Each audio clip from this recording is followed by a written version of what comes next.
Say the baby is mine, the Alpha King whispered to the Omega they were going to execute. The wind howled across the high walls of the shadowed kingdom. Storm clouds twisted like restless spirits above the Alpha King's castle, black and heavy with promise. Lightning cut the sky, revealing the sharp edges of towers and battlements, and the rumble of thunder rolled like the growl of some ancient beast. Within those walls the people whispered of curses, of dark magic, and of the man who ruled them all. King Kale, the Alpha whose power had never been questioned, until now. In the dungeons below, the Omega trembled. Her name was Leora, a young woman whose defiance had earned her chains and a place in the cold stone halls of the castle. She had always known fear, but this was different. The fear here was sharpened by the knowledge that her child, the tiny life she carried, was forbidden. Rumors claimed the child could change the fate of the kingdom, and those who dared to challenge the prophecy were silenced forever. Her wrists ached from the iron shackles, the cold biting through her skin. She lifted her head, trying to steady herself. Ace. She could hear the guard's footsteps echoing in the corridors outside her cell, slow and deliberate, like the beating of a drum. Each step brought her closer to the throne room, and to the man whose name was whispered in awe and terror alike. Kale, the Alpha King.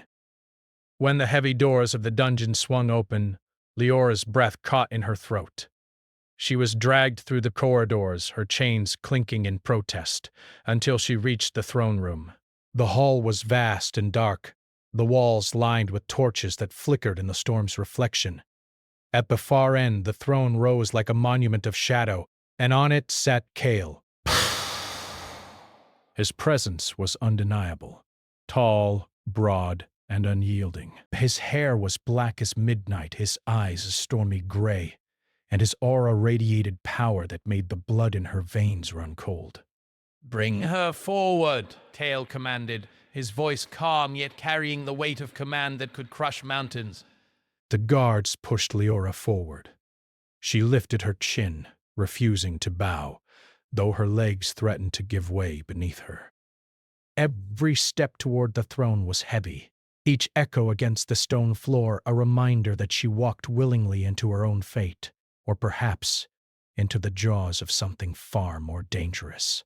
When she reached the center of the hall, Kale's eyes met hers. For a moment, it was as though time itself had stopped.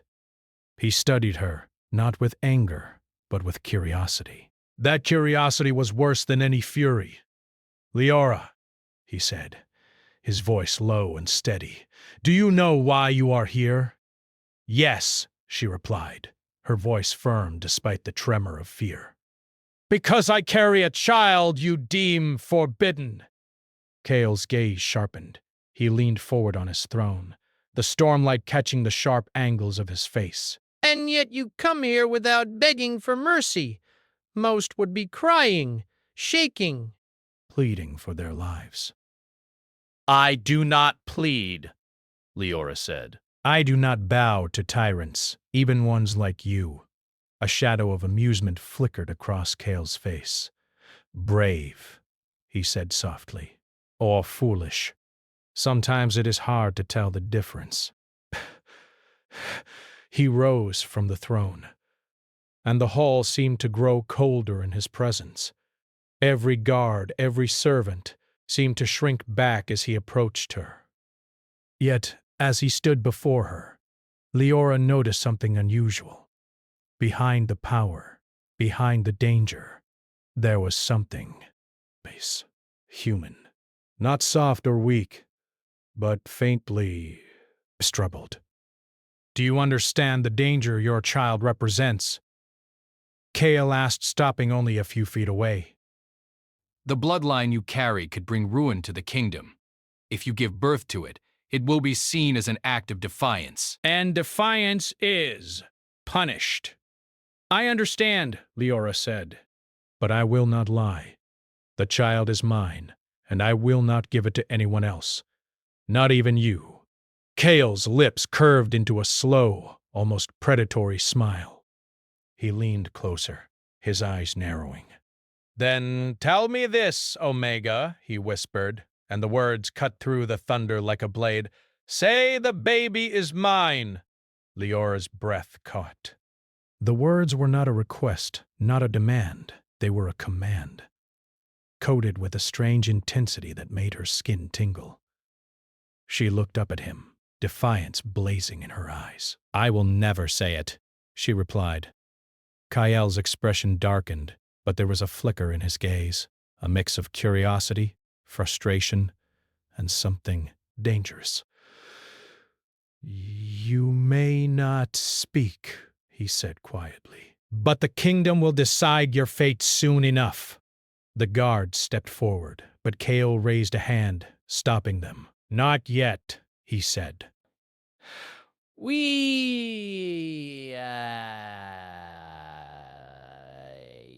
Perhaps the truth of your heart.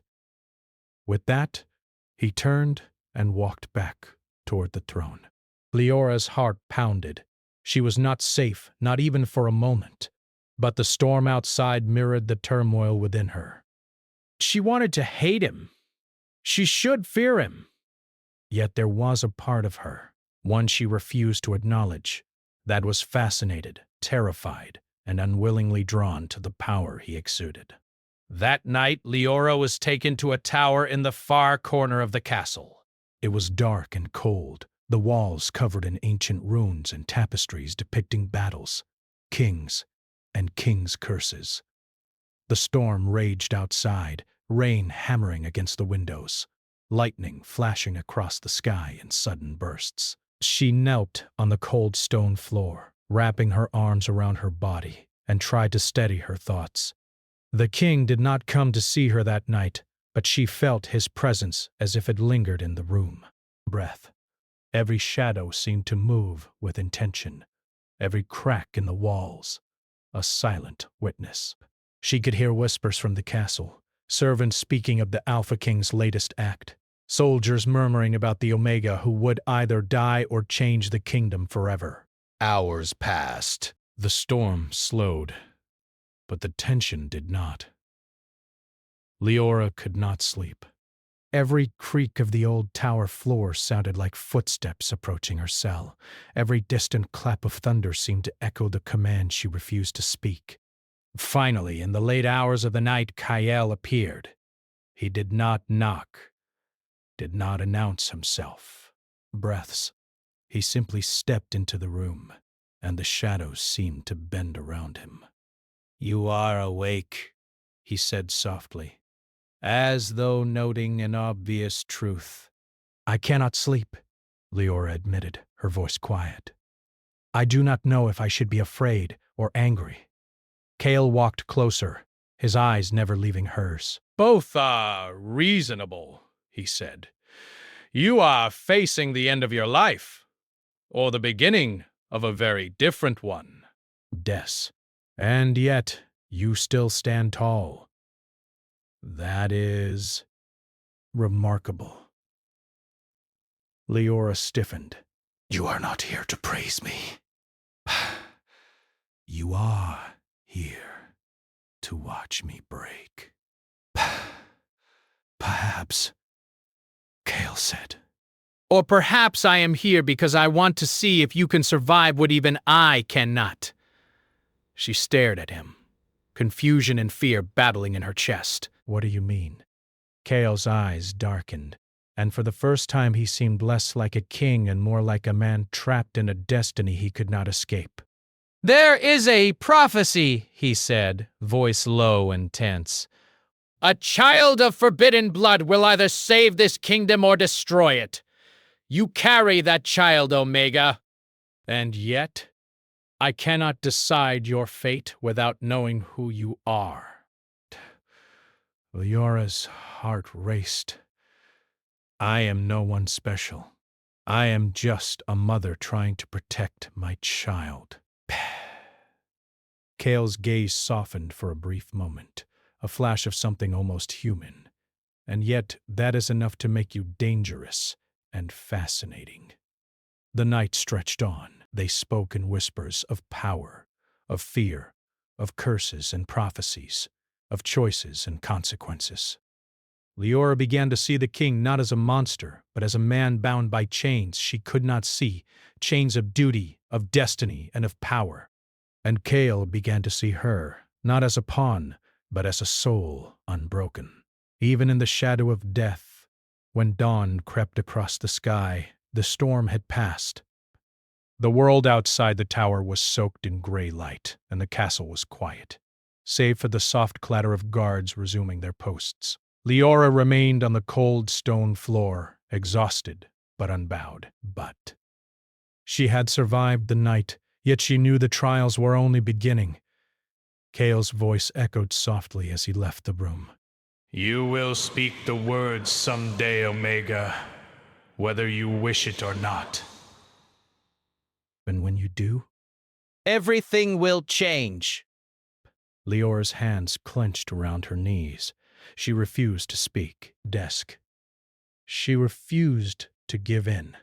And yet, somewhere deep in her chest, a small ember of curiosity burned, a fearsome, undeniable spark that the Alpha King might not be her enemy and might never be entirely her friend. Outside the tower, the castle stirred.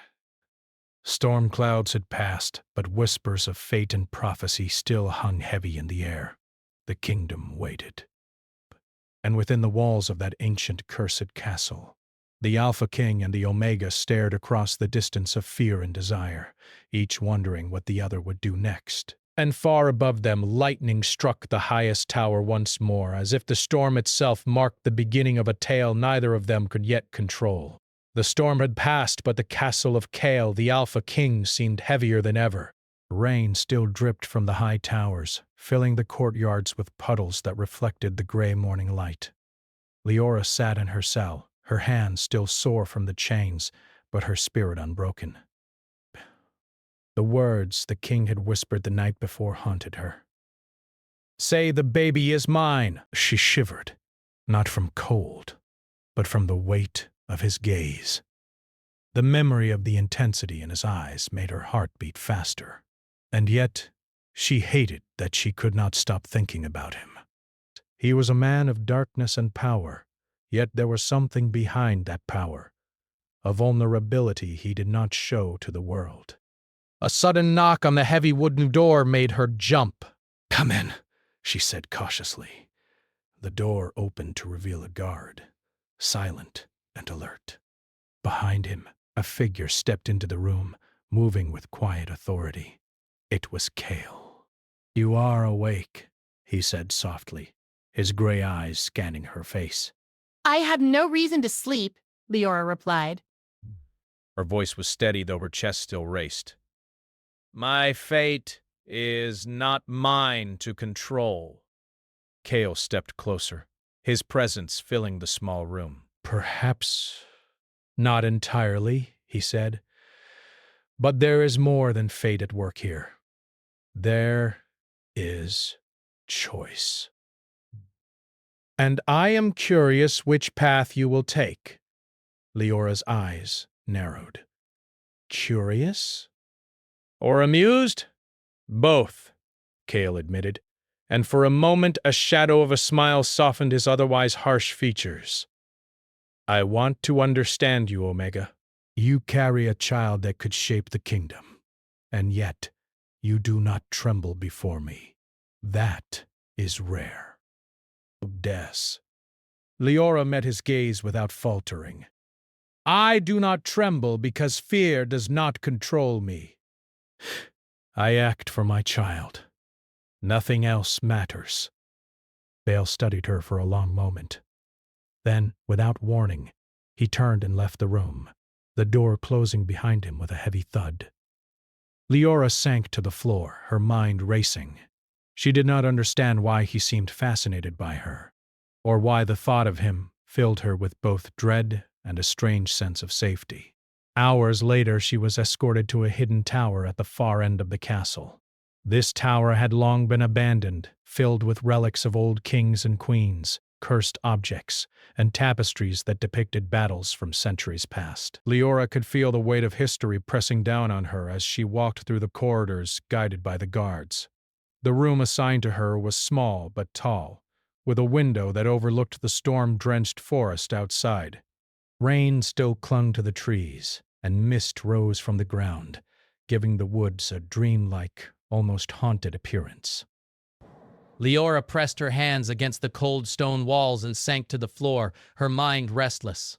Bah! She could not sleep. Every shadow in the room seemed to whisper secrets. Every crack in the stone felt like an unseen eye watching her. And she could not stop thinking about Cale. That single command, "Say the baby is mine," echoed endlessly in her mind. By midday, Cale returned, not with guards, but alone. Leora froze. He did not knock or announce himself. He simply stepped into the room, his presence like a dark wave that washed over her. "You have not spoken to me," he said quietly. "I have no reason," Leora replied. "And I have no words for you." Cale walked closer, slowly, deliberately. "You carry a child that could destroy or save this kingdom," he said. "And yet you refuse to bend, to bow, to give in to fear, or even to me. That is remarkable." Leora met his gaze. "I have no choice. I cannot give up my child. I will not lie to protect myself, or to save my own life." Cale's eyes darkened, not with anger, but with an intensity that made her pulse quicken. "And yet," he whispered, "there is something in you I cannot ignore. Something unbroken. Something I cannot destroy, even if I wished it." She swallowed hard, unsure how to respond. The words carried a weight she did not understand. Cale moved closer still, until he was only a few steps away. "I will protect you," he said, his voice low and certain. "Not because I am commanded to, but because I choose to. And you, Omega, you will see that the world is not as simple as fear and obedience. There is more if you survive it." Leora's chest tightened. "And if I do not survive?" Cale's gaze softened for a brief, fleeting moment. "Then the world will lose something it may not understand yet. But perhaps something will be saved." In the days that followed, Leora began to explore the tower. She found old books, maps of the kingdom, and a tapestry that caught her eye. It depicted a child glowing faintly in the midst of fire and shadow, with symbols etched around them like chains. Beneath the tapestry, words were stitched in old language. "The child of forbidden blood will either break the kingdom or rebuild it. The Alpha's choice will determine the fate of all." Her breath caught. The prophecy was not about her alone. It was about her child. And the Alpha King, Cale, was part of that prophecy.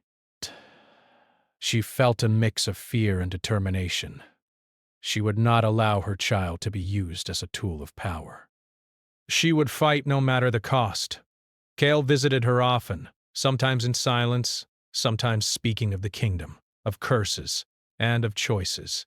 He began testing her will, asking questions that were not about the child, but about her thoughts, her fears, her dreams. Leora realized he was trying to see what made her human, what made her strong, and perhaps what made her unbreakable. "You are clever," he said one evening, watching her examine an old book. "Most people would fall apart in this place. Most would beg. Most would try to save themselves at any cost." "I have no cost to give," Leora said. "I only protect what is mine." Cale's eyes softened, almost imperceptibly. "And yet, what is yours is part of me now as well. Do you understand that?" Leora shook her head. No! I only know that you are dangerous and that I cannot trust you. Perhaps, Kale said. But trust is not always required for survival. Sometimes it is only a matter of choice. The castle grew tense as the Council of Nobles learned that Kale intended to claim the Omega and her child as under his protection. Whispers spread like wildfire. Bast.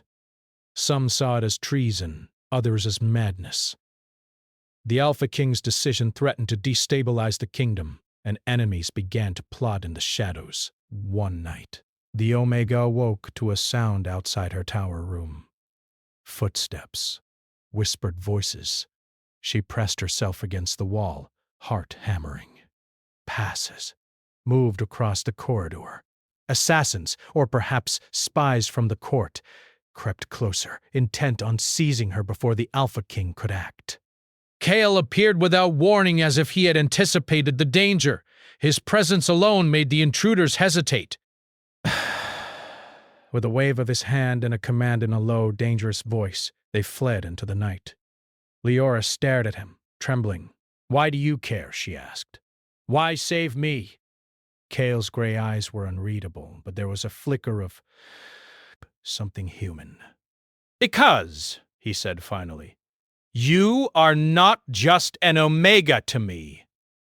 "You are part of a choice I cannot undo. And sometimes the choice is worth more than the rule." Days passed, and the tension between them grew.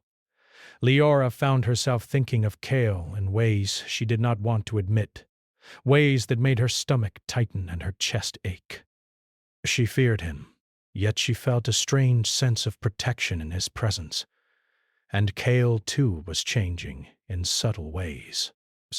His patience for her defiance, his fascination with her courage hinted at a deeper desire for something he had long abandoned. Trust, companionship, and perhaps love. One evening, as the sun set behind the castle towers, Kale came to her tower room again. The sky was streaked with fire and shadow. He did not speak at first, simply watched her. "You know," he said finally, "the council will not forgive this. They will see your survival as my weakness, and perhaps it is." Leora looked up at him, heart pounding. "Then why protect me?" "Because," he said, voice low and almost tender, "in protecting you, I protect more than just a life. I protect a future. One that may not be mine alone to command, but one that could change everything." Her hands clenched around her knees. She did not trust him fully, not yet, but a part of her, the smallest, most secret part, wondered if she could. And then the sound came. From outside the tower, a distant roar, unnatural and full of shadow, shaking the walls of the castle. Leora's eyes widened. "What is that?" she asked. Kale's expression hardened. "It seems the prophecy has begun to move in ways neither of us can control," he said. "Prepare yourself, Omega." Power. Soon the kingdom will witness that neither power nor fear can stop what is coming. The morning after the storm, the castle was eerily quiet. The corridor smelled of wet stone and smoke from the torches that still burned from the night before. Leora sat on the cold floor of her tower room, her hands pressed against her belly, feeling the soft flutter of life inside her. Her child moved, and for a brief moment, fear and hope collided in her chest. She had survived the storm. She had survived the whispers, the threats, and the cruel glances of those who sought to see her broken. Yet she knew the trials were far from over. Prophecy or not, the enemies in the castle would not wait, and neither would the power of her child, which stirred even in the womb, calling out to forces she could not yet see. A sudden shadow darkened the doorway. Leora looked up to see Kale, the Alpha King, standing there. His gray eyes were stormy, unreadable, but there was no anger in his face, only a strange intensity that made her stomach twist. "You are awake," he said softly. I was never truly asleep, she replied, her voice quiet. Kale stepped into the room and closed the door behind him. The council is not pleased, he said. Why? They see your presence here as a threat. Some of them wish to end this child before it is born. Leora's heart tightened. Then why haven't they? Because I will not allow it, Kale said, his tone leaving no room for argument.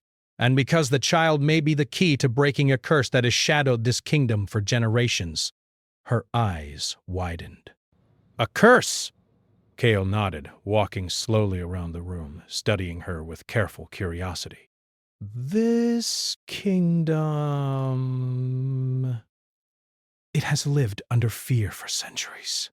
Prophecies, curses, and the weight of power have bound everyone. Even me. And yet you, an Omega, a mother, carrying a child forbidden by law, may hold the power to change everything. Leora swallowed hard. She did not trust him, yet the words stirred something inside her. A fragile hope, fragile yet fierce.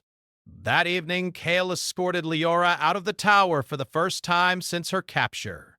The castle courtyard was alive with tension. Guards watched her with suspicion. The council whispered behind closed doors, and servants stole glances at the Omega who dared to defy fate itself. The ritual for her child's claim, or its judgment, was to take place at sunset. Leora's heart raced as she walked beside the Alpha King, her chains removed but her arms still marked by scars and bruises. Bah, you do not fear me? Kale asked softly, his hand brushing against hers as they walked. The touch was brief, almost accidental, yet it made her pulse quicken. I fear what will happen to my child, Leora said. Not you. Kale's expression softened, but his eyes were serious. Then you understand what I mean when I say this child could change everything. And sometimes the power of change comes not from strength alone, but from courage. Leora looked up at him, her gaze meeting his. For a moment the noise of the courtyard, the whispers of the council, and the tension of the ritual faded. She saw him not as a tyrant, but as a man burdened by duty and destiny, struggling with choices he could barely bear. The ritual began as the sun dipped behind the horizon. The sky turned red and gold, streaked with clouds that glowed like fire. The council gathered, dressed in their ceremonial robes, their eyes sharp and judging. Soldiers lined the courtyard, their weapons polished and ready. And at the center, Leora stood, alone, yet unbowed. Kale remained at her side, a silent shadow of protection. He whispered only once, "Trust yourself. Trust what you carry." Leora nodded, even though her hands trembled. She felt the life within her, the rhythm of a heart not yet seen, but fiercely alive. She raised her chin and faced the council. I will not kneel, she said, her voice steady. The child I carry is mine. It belongs to me, and I will not give it to anyone else. Gasps filled the courtyard. The council muttered among themselves, shocked by her courage. Some shook their heads, calling her foolish. Others seemed uneasy, as if her words carried a power they could not understand. Kale's eyes flared, but not with anger. There was pride there, and a strange warmth that made Leora's chest ache.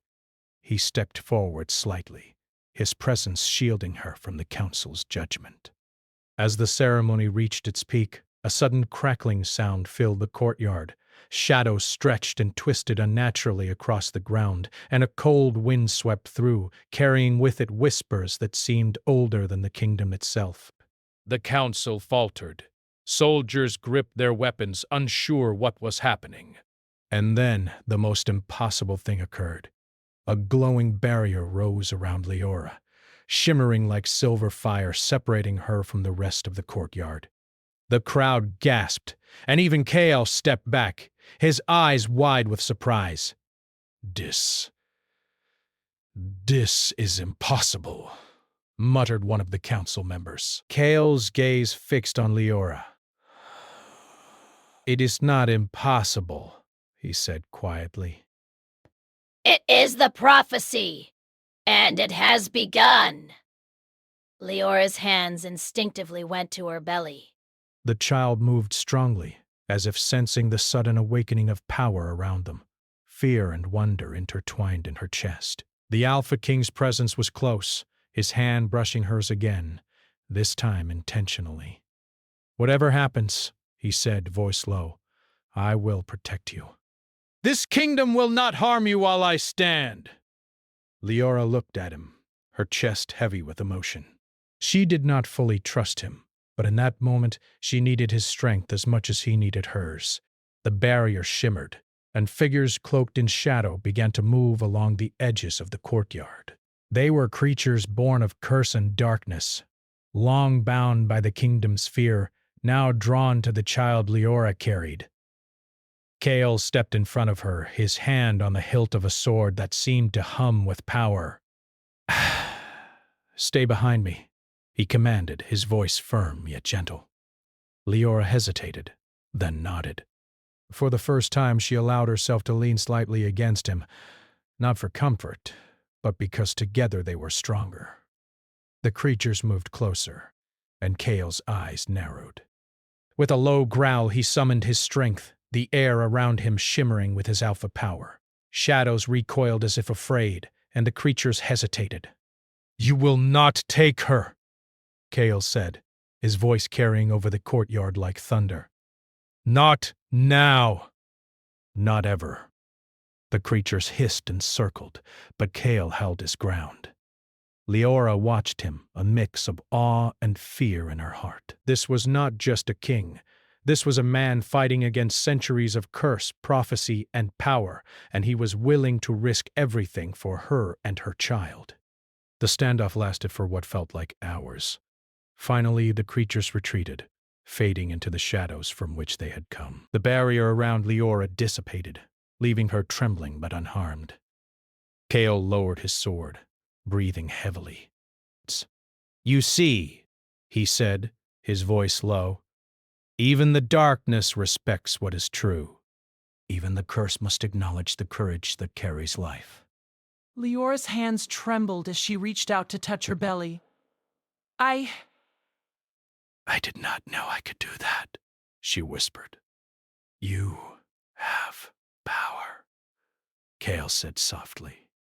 Power that comes from love, from protection, from life itself. And that power can change everything. For a moment, silence fell over the courtyard. The council and soldiers stared, unsure what to do, their judgment suspended by the display of prophecy and power.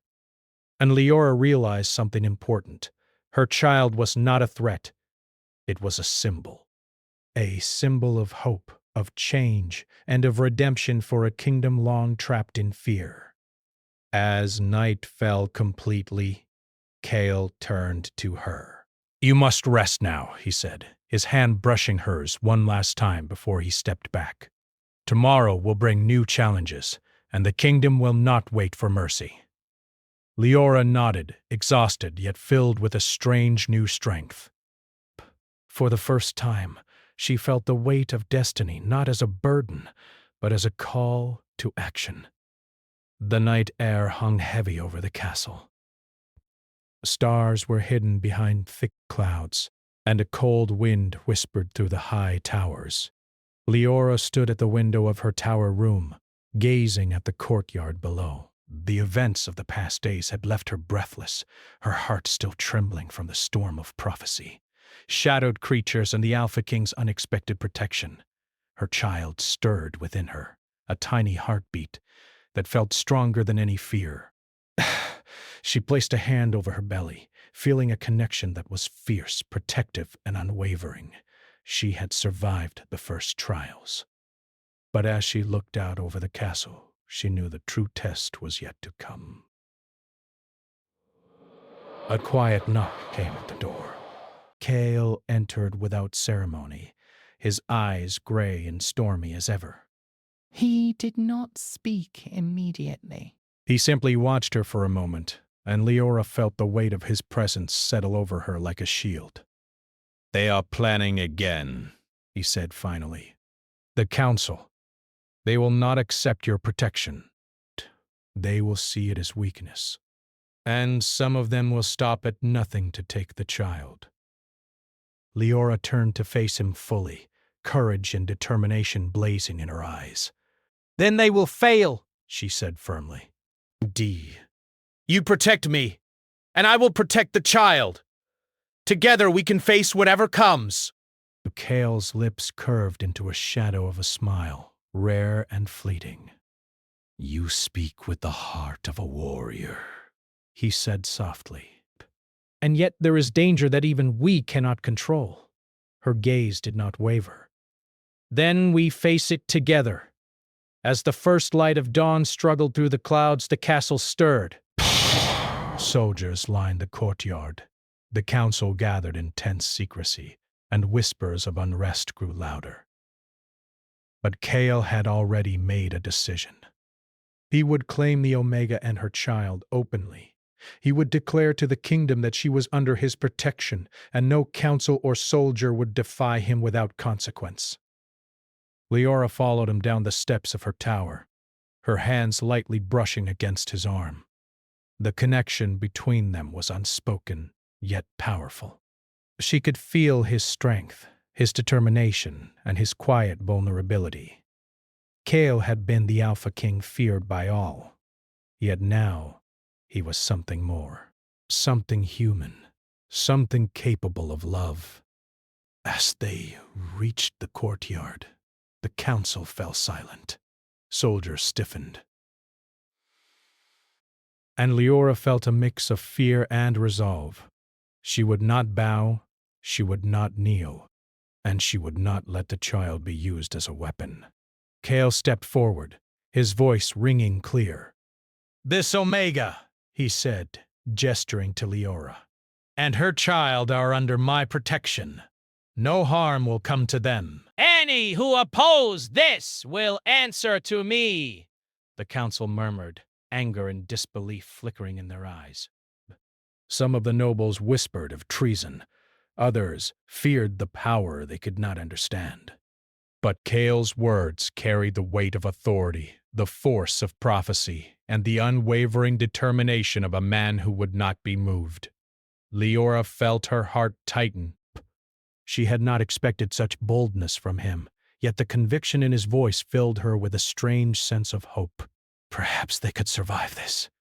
Perhaps they could survive together. But the castle did not wait. From the shadows beyond the walls, forces long bound by the curse began to stir. Creatures of shadow, drawn to the child's power, moved silently through the night, their eyes glinting with hunger and curiosity. The kingdom had been silent for centuries, but the awakening of the prophecy had called them forth. Cale's eyes darkened as he sensed the movement. He placed himself in front of Leora, sword in hand. "Stay behind me," he commanded. Leora hesitated for a moment, then obeyed. Her hands went instinctively to her belly. She could feel the child moving strongly, as if sensing the danger approaching. Fear and determination intertwined in her chest. She would not flee. She would not hide. She would face whatever came, with Cale at her side.